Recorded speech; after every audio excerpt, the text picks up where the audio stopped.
పవన్ కళ్యాణ్ ఎవ్వరూ ఊహించిన విధంగా సింహగర్జన చేశారు. నేను కేవలం కాపుల కోసమే పనిచేయడానికి రాజకీయాల్లోకి రాలేదు అని ముఖం మీదే తేల్చి చెప్పారు. ఈ మధ్యన వైసీపీ నాయకులు కూడా ఏదో కొంచెం 2-3 సందర్భాల్లో మనం డేటా పంపిస్తే మీరు కాపులకి ఏం చేశారు ఇవన్నీ మాట్లాడుతుంటే నేను ఒక కాపుల కోసం ఆలోచించడం రాలా.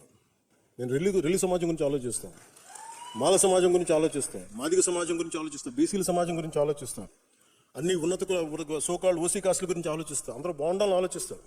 నేను దయచేసి ఒక కులానికి పరిమితం చేయాలనుకున్న, ఒక ప్రాంతానికి పరిమితం చేసి దాన్ని మీరు ఎదురుదాడి చేయండి. మనం అందరి కోసం పనిచేస్తాం. ఈ మధ్యన ప్రేమలో ఎక్కువ అయిపోయిన అందరికీ సడన్గా ఏం చేశారండి మీరని ఒక్కొక్కరు టీవీలో గొంతులు ఏముంటుందని కంటనాల్లో తెగిపోయి అరుస్తున్నారు.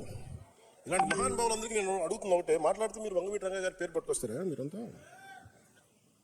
ఆయన ఒక కులానికి మాత్రమే పరిమితం అయ్యే లీడర్ కాదని ఈ ఒక్క స్టేట్మెంట్తో ప్రూఫ్ చేశారు.